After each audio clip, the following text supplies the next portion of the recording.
Hey, what's going on, guys? It's Eric Chambers here, and in today's video I'm going to be talking to you guys about the new Mac Mini M1 that I just bought.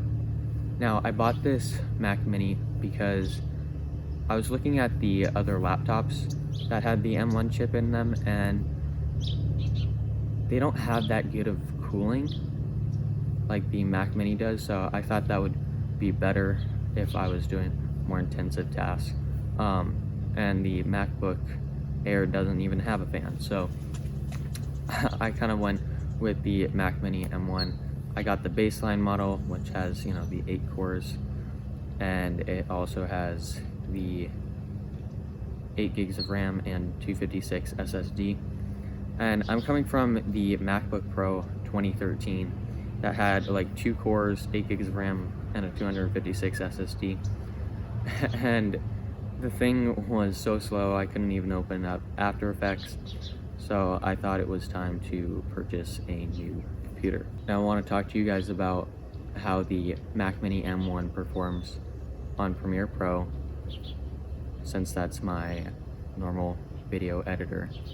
And I'm going to be having a 4K timeline that I took on my iPhone XR, and they're basically just some clips from like when I was at the beach and stuff like that.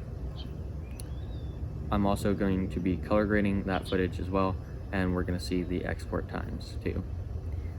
So I know that a lot of people say that the Mac Mini M1 or any of the M1s out there, the MacBook Air and the MacBook Pro, they don't really handle Adobe as well as the Intel Macs because it's Apple Silicon.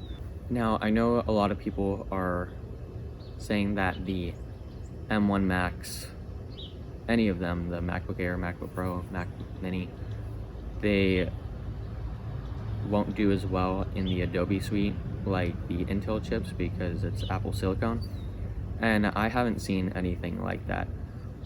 I think that the performance, like statistically, is supposed to be that 80% of the Mac Mini's performance and capability is being used. So it's not 100%, but I don't really see anything like that. However, if you are an intense video and photo editor, I don't think the baseline Mac Mini is good for you. I'm not too sure about the 16 gigs with the 2 terabyte SSD. That might work better. I'm not too sure. I haven't tested that one out. But I know that there are supposed to be iMacs and newer Macs coming down the line with the M1 chip. So if you want to wait for that, it'll probably be worth it. But I think for anyone who is like me, who doesn't do too much photo and video editing, it's kind of light, the M1 Mac Mini will definitely be a good purchase for you. Alright, so we're here in Premiere Pro, and I have this 4K timeline right here of just some shots that I got from the beach. And I'm scrubbing through it right now, and it looks pretty smooth. So let's see here. Let's try play it.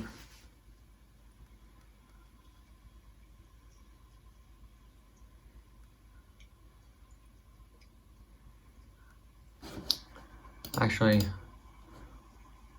on half right now. Let's try to go to full and see if there's any frame drops for that.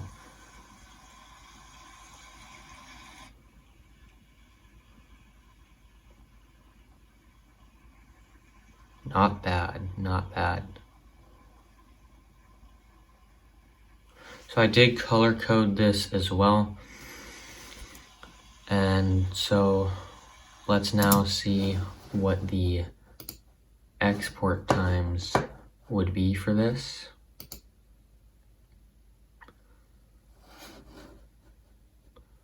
I'm actually going to save this to my Extreme SSD, and then I will save it to the SSD on my computer as well to see if there's any difference in export time.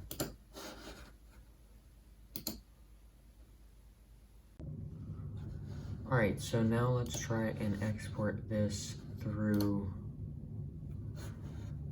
the SSD on my desktop, on my Mac Mini, and we will see if there's any changes.